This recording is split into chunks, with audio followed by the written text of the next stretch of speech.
On March 23rd, 2023, Chad Caruso hopped on a skateboard in Venice Beach, California, and started riding.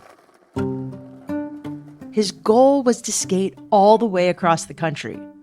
Along the way, Chad skated through the desert, over mountain ranges, and across the Great Plains.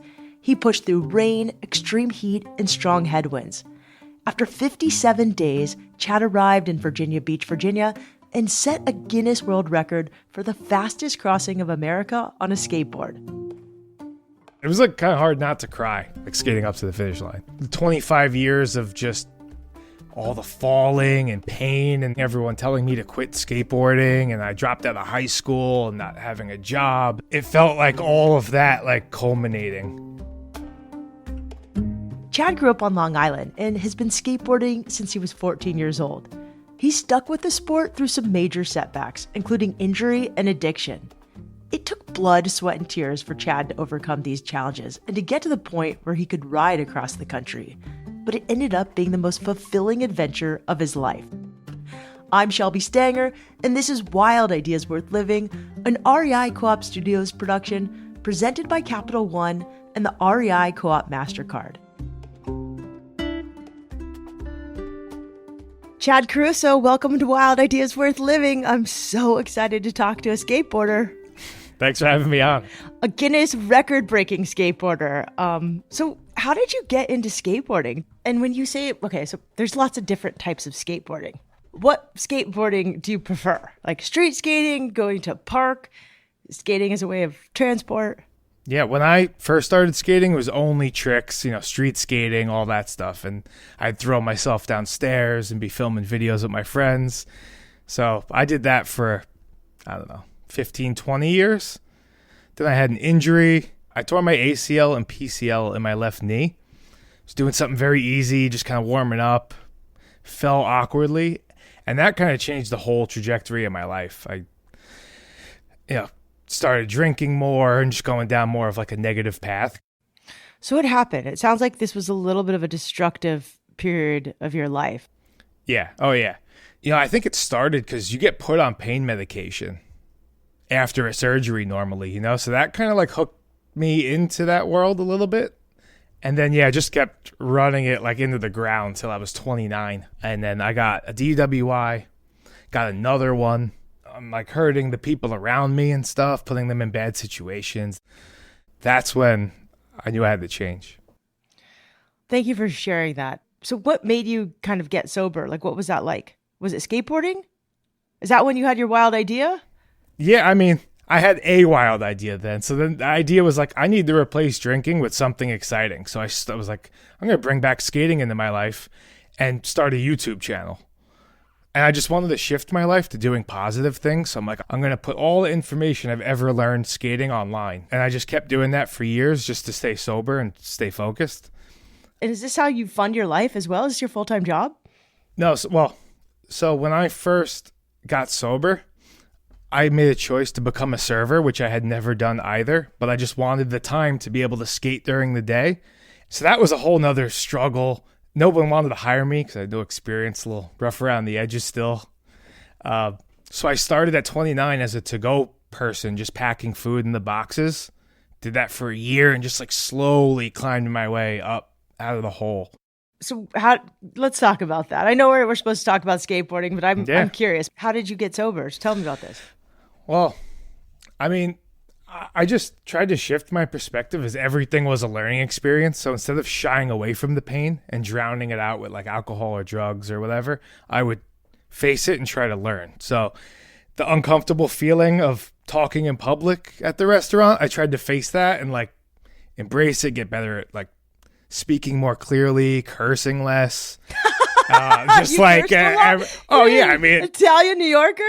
Yeah, exactly. Who would have thunk it? No. So I had, and then also YouTube helped with that too, because I'm putting myself out there and then I'm watching it back and I'm seeing little kids copy me. I'm you got to quit smoking. You got to stop cursing. And it just made me become more conscious of everything I was doing. Good for you, Chad. Yeah. Chad took a less conventional approach to sobriety. He made the choice not to go to AA or have a sponsor. Instead, he channeled his energy into rebuilding his life through skateboarding. During the day, he focused on skating and making videos, and in the evenings, he worked as a waiter. On his YouTube channel, Chad gave skate tutorials and captured daily life at the skate park. He received a lot of positive feedback from viewers and eventually came up with a wild idea to take his skateboarding adventures beyond his local skate park.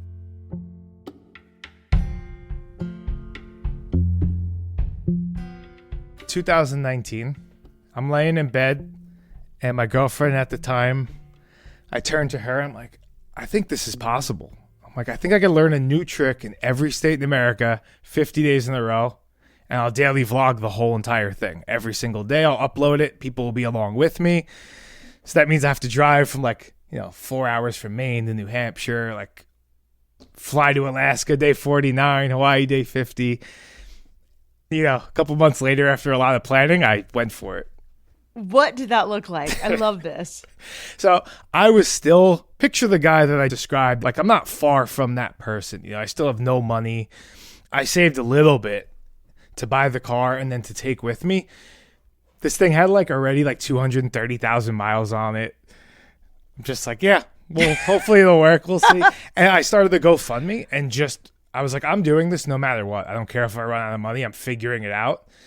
And I have this belief, if I put it out there and people see me just all in, they hopefully will support. And they did. Some people did, and I had enough to make it through the GoFundMe. I love that. How much money did you raise? I think it was 8,000 or something. It was just enough to kind of circle the states, pay for the gas and food and everything. Did you sleep in your car? A lot of nights, yeah. Okay, so it sounds like it was just a really rewarding trip. I mean, how did it change you? There was a lot of ups and downs, right? Because you come back from that, and then I had to go back to just working, at the restaurant. You know what I mean? And just normal everyday life serving. Not as exciting, Definitely an adjustment. It opened my mind to what was possible, but I didn't realize it in the moment.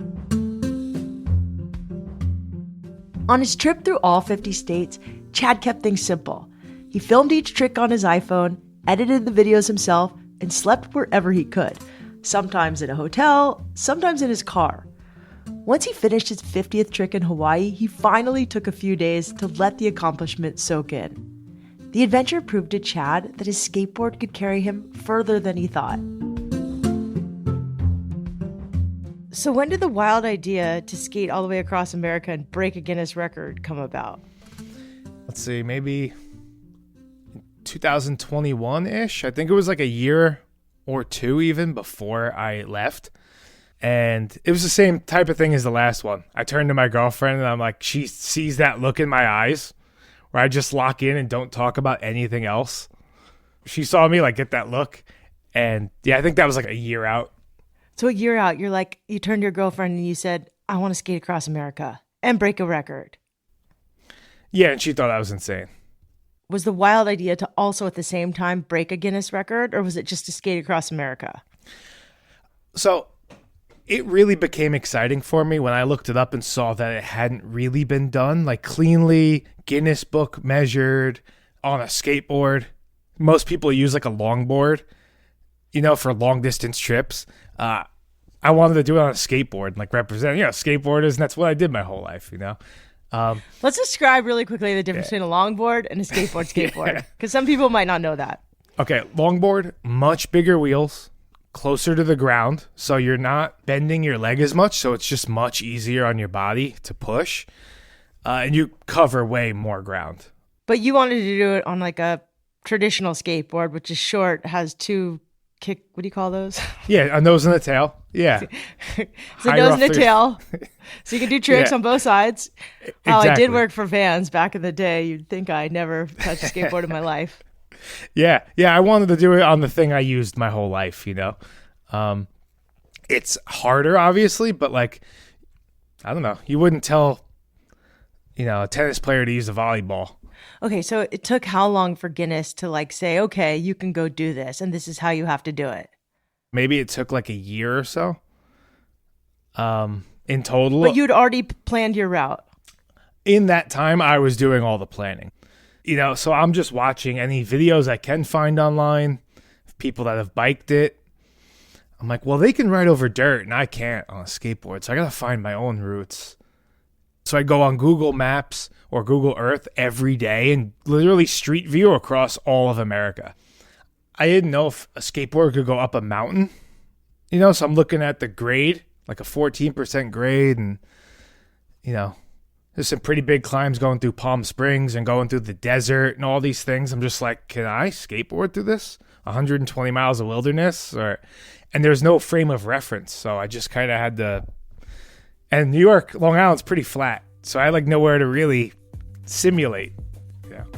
So I would just research all that stuff as best as I could. And all day and night, I'd be laying in bed just watching videos or Googling.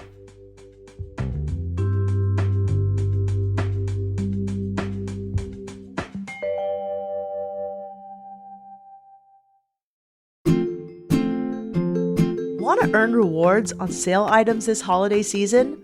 The only way to do it is with the REI Co-op MasterCard. In fact, card members earn 5% in card rewards on all REI purchases. That's right, all REI purchases, including trending gifts and holiday deals. And here's the best part. You can redeem card rewards as you earn them.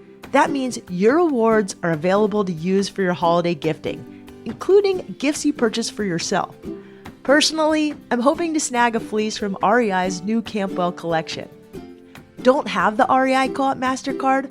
Find out if you're pre-approved with no risk to your credit score. Just go to rei.com/MasterCard-podcast. That's rei.com/MasterCard-podcast. Terms apply.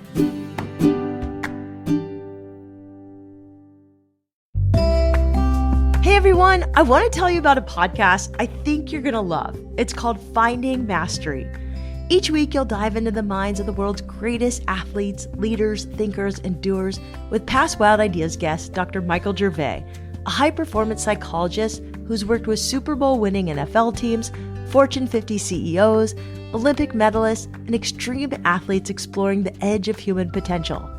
Tune in as Dr. Gervais sits down with high performers like David Goggins, Brene Brown, Jimmy Chin, Lindsey Vonn, and Alex Honnold to translate their mental skills into tools you can use to unlock your potential.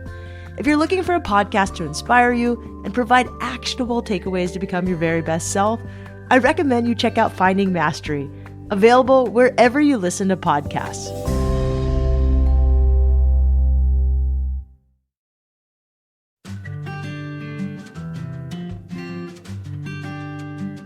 Chad Caruso has been a skateboarder his entire life, but in 2021, he had a wild idea he just couldn't shake: to skateboard across the United States. His route started in Venice Beach, California, and carried him across the southern half of the country all the way to Virginia. After 2 years of dreaming and prepping, Chad finally pushed off on March 23rd, 2023. You started the hub of skateboarding, Venice Beach, California. Mm-hmm. The home of Dogtown and Z-Boys and so much skate history. Mm-hmm. That's amazing. What was that like? It was weird. I mean, it was in my head, I'm just like, all right, I'm about to do this trip, just showing up here, moseying along down to the, I don't know how this is going to go. And then people started kind of gathering around more than I expected. There was someone there with a camera, like a news crew. But in my mind, it's just me crossing the country alone. So in my head, I have no support. It's just me, But yeah, people started gathering around. And at that point, you forget what you're doing because you're just kind of in the moment talking to everyone. But I remember leaving. People skated with me the first maybe mile to kick me off, And then once they left, it all sank in. All the fun and excitement and planning. It went from being an idea to like a vacuum. It sucked in and oh, wow, I'm actually doing this. 2 months on the road alone, And then you really feel the distance. When it's in your head, you don't really, you think about it, but you don't really get it. I completely understand that. So the reality kicks in and you're like, I got to go far. So tell me the first night, how did you feel? Do you remember? Yeah, 100%. I think I made it to, was it San Bernardino? Does that sound right? Yeah. The first night, I set out to daily vlog this whole thing, and I'm sore.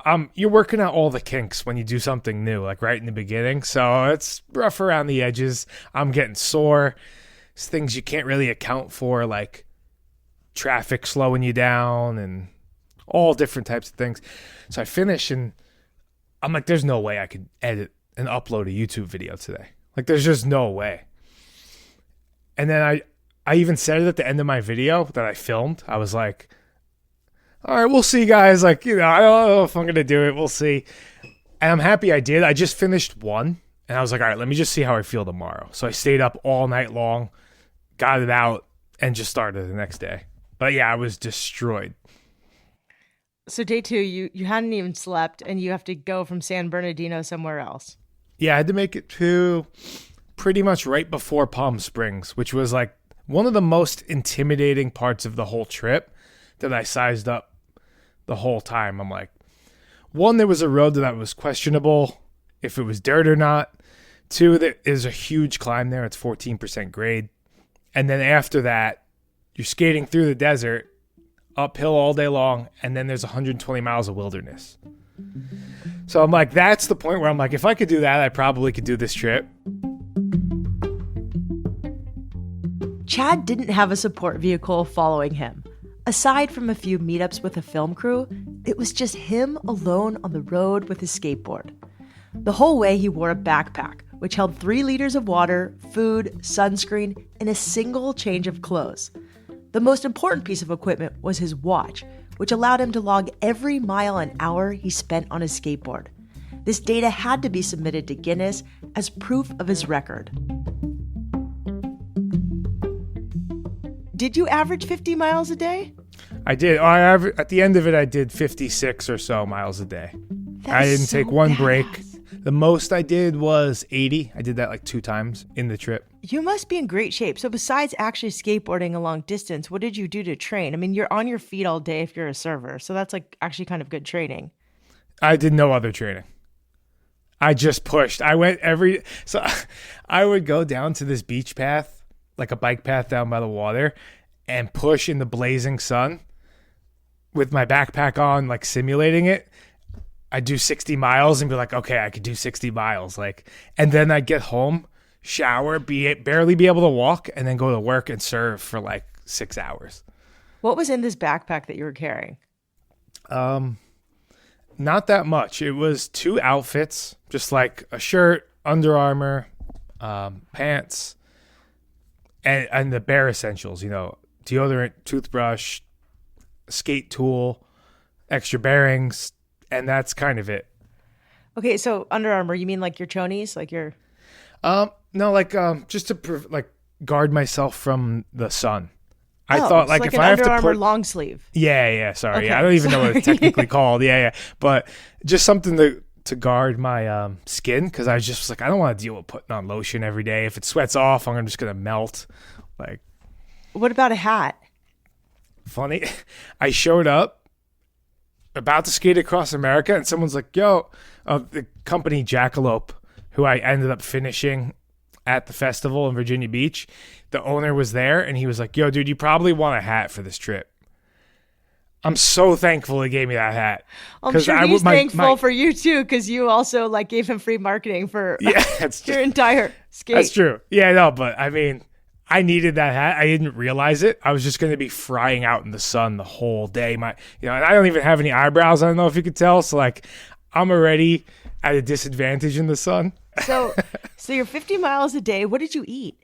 So I started out I'm an endurance athlete. I'm going across the whole country. I'm going to eat healthy. That went out the window real quick, because you're in the middle of nowhere. You know what I mean? And I'm burning so many calories. So it's like a Super 8 and a McDonald's. It's like, what are you going to eat? So some nights I'd have that. Sometimes I would crave a soda at the end of the day. Like a big iced, double gulp or something. I had never drank soda before that, but like I think it was the depletion of electrolytes or sugar or whatever it was. It just made me crave it. But during the skate, I would try to not eat except for trail mix or like beef jerky, like light things that filled me up. What about water? Did you ever worry about running out of water, or was there always water? Oh, no. Plenty of times was close or did run out of water. The water thing is like, it's a give and take because that's the heaviest thing on your back. So I'd wake up every day and be like, all right, how much water do I want or how much I want my back to hurt, basically. And so you're always trying to be like, all right, I'm only going to do 2 liters today. But then going through the desert, I'm from New York, the East Coast, and it's different. Like, it doesn't feel as hot at all, but you lose that water much quicker. It creeps up on you. So one moment in the desert, I ran out completely. I'm at this one little weird broken down gas station, and a public service worker stopped there, and he gave me 4 bottles of water. Amazing. So, Did you take electrolytes with you, or? No, I didn't even know what an electrolyte was at the time. I'm dead serious.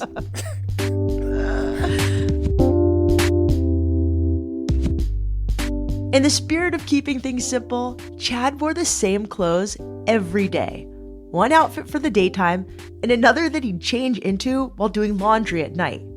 When it was raining, Chad used a garbage bag as a poncho, and on sunny days, he slathered on sunscreen.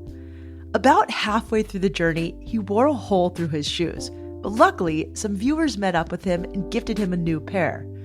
A few of Chad's followers even came out and skateboarded with him for sections of the trip, but most days, he skated solo, pushing mile after mile down rural roads.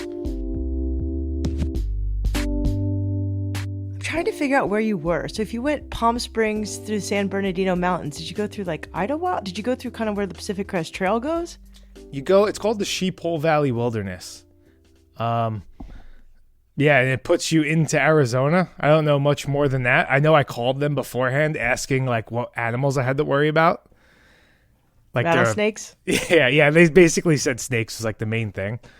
They said coyotes a little bit, but if they're coyotes not going to really chase a skateboarder. I got chased. Oh, you did? Let's talk about this. They told me terrifying. They told me only in a pack is like the thing you have to worry about. Who's they? I can't remember who it was. Maybe some preservation or like whoever's in charge of that land. I was just Googling and like called them up. Okay, so you called these people, the preservation, I don't know, whatever. You might maybe called like a national park. I'm not sure who you called, but this is hilarious. No idea. So they told you the only time to worry about coyotes is if they're in a pack. Yep. Yeah, that and snakes. They were like, they sometimes crawl out onto the road. So those are the main 2 things you got to worry about. And then I got chased by the coyote and I was like, oh, he's cute. He's, little coyote, whatever. He's not going to hurt me. He's like a dog. Just one coyote? Just one by himself. Okay. And then he started running faster and faster towards me. And I was like, this probably isn't a good idea. Like, I shouldn't get close to this thing. And he's like running fast. So I start pushing as fast as I can. And he's keeping up with me. And I actually, for a second, I was filming, but I like panicked. I didn't really film it as good as I could have because I genuinely panicked. Well, yeah, you worried about your life, not the footage. Yeah, and then a couple minutes later, I got pretty far ahead and he slowed down and like lost interest. I still don't know if he was friendly or not, but didn't really want to find out. Any other funny stories of stuff that happened along the way? Yeah, I mean, this is fast forwarding a little bit, but in Tennessee, I think it was around the day 45-ish mark, I'm skating down a hill. I finally got up this huge hill. I'm like, all right, I'm going to put my headphones in. I'm going to relax, eat some trail mix, listen to some music. I take out my headphones. I'm about to put them on, and a moth flies straight into my ear. Gigantic moth. I didn't know what it was at the time, though, so I just start freaking out. I'm shaking my ear, put my camera on the floor filming. And I'm just like, my ear's getting so red because it's sunburnt. It's like burnt to a crisp. And 2, I'm just ripping it, shaking it, trying to get this thing out. No luck. That's terrifying. Yeah. And then on top of that, a viewer pulls up He's like, yo, I'm psyched to meet you. I want to skate with you, you know. And I'm like talking to him and telling him what happened. And he's just ignoring it. He's just like, yeah, nice to meet you, man. I'm like, all right, cool. So he gets out of his car and skates a mile with me. And I'm just talking to him, pretending like this thing's not still in my head. Fast forward another hour, another viewer comes. I tell him, and I clock out of my journey, like, you know, the Guinness record measurement. He gives me a ride to urgent care. And they flushed it out, and I got video of the whole thing. Oh, that's amazing. So then you get a ride back to this where you left off. Back in, hour later, I clock back in, and I finish my day, and I hit like 50, 60 miles. Oh, gosh, amazing. What about the people? Did you have good interactions with humans? Yeah, that was the best part of the whole trip. You know, and people were coming out. It all started, I think, on day 7. This older couple came out. They're like 70 years old. They've been sober for 50 years. They came to the side of the road and brought me a packed lunch, sandwich, fruit, all this stuff, soda, water. And they're just like, we love what you're doing, this and that. We'll buy you dinner at the end of the day. And that was in the video. And I think when people saw that, it motivated other people to want to come out and support. That's really cool. You know, so as the trip grew, that was in the vlogs, and it just kept growing and growing as like the trip went on. But yeah, I mean, there was all sorts of people would pull up to me in the cars. Most of them good. Occasionally though, you would like not be sure, but people would just pull over on the shoulder out of curiosity and just be like, "What are you doing, man? Like, I'm just curious. Like, tell me about it." Yeah, and I had people just. It's funny because people lose their minds when you tell them, like, you're skating across America. Like, they can't compute it. You know, so either they have this crazy reaction, or I'd tell someone at a gas station, and it would be the other way. They would just not acknowledge it. They would just be like, oh, he just means, like, he's just skateboarding at skate parks across the country. You know what I mean? Like, it was almost too big of an idea to register, so they're just like, yeah, I just won't pay attention to that one. Chad's biggest takeaway from the trip was that people are kind, and the energy that you put into the world is what will be reflected back to you. His positivity carried him thousands of miles, and it stayed with him as he skated toward his final destination.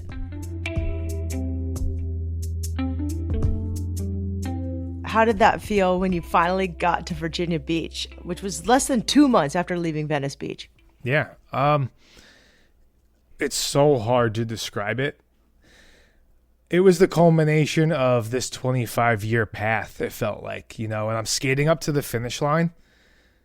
Well, first, right before that, I'm still in dead silence. I've been in dead silence for like 2 months. So now I'm just going straight into this scene, you know.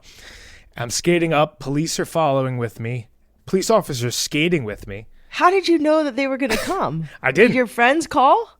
I had no idea. And my wife called me and she's like, should I come down for the finish? And I go, probably not. There's like 5 or 6 people probably going to show up. Like, don't. It's probably not worth it. Luckily, she came because there was like hundreds of people there. How did they know about you? Like, who organized this? Well, there was some news stations covering it in Virginia Beach. That just randomly followed your blog? Yeah. I mean, I think people just heard about it, that it was coming in. And Virginia Beach is actually a pretty big skateboarding town. Hundreds of people skating with me up to the finish line. It grew. It started like 5, 10. But you didn't do PR? Like, you didn't have someone reach out to news stations? No, I wasn't trying to get people to skate with me. I didn't. That's one thing about my whole channel. I never ask anyone to subscribe or like me. Like, if you do it, you do it. I'm doing things based on my merit and like what I want to do. And like, if it works, it works, you know? So I wasn't asking anyone to come out, and it got that way, and it increased as it went on. But yeah, rolling up to the finish line, 25 years of just all the falling and pain and not knowing, everyone telling me to quit skateboarding, and I dropped out of high school and not having a job and losing tons of girlfriends. It felt like all of that like culminating and all these people supporting me. And it was like kind of hard not to cry, like skating up to the finish line. That's beautiful. I think people love your story because you're so authentic. Like, you're not trying to like make money or like get famous. You're just doing what makes you happy. Yeah, I mean, that's what life's about, right? It's trying to do the things you love to do and enjoy them, share them.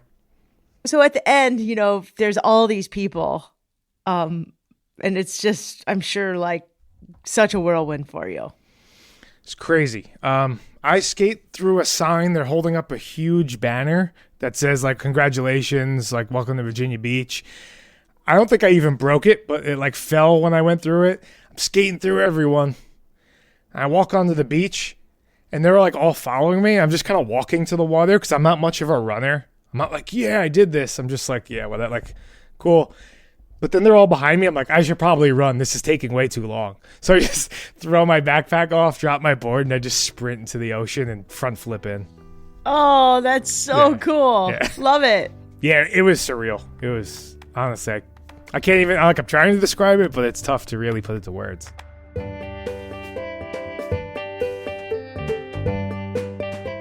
Chad made a documentary about a skateboard journey across the country. You can find it on his YouTube at Chad Caruso. We'll also link to it in our show notes. Keep up with Chad's latest adventures on Instagram at Chad_Caruso or at chadcaruso.com. That's ChadCaruso. Chad's ride also raised funds for Natural High, a nonprofit that supports drug prevention programs for youth. You can check them out at naturalhigh.org. Wild Ideas Worth Living is part of the REI Podcast Network. It's hosted by me, Shelby Stanger, produced by Annie Fassler, Sylvia Thomas, and Sam Pierce-Nitzberg of Puddle Creative. Our senior producer is Jenny Barber. Our executive producers are Paolo Motola and Joe Crosby. As always, we love it when you follow the show, take time to rate it, and write a review wherever you listen. And remember, some of the best adventures happen when you follow your wildest ideas.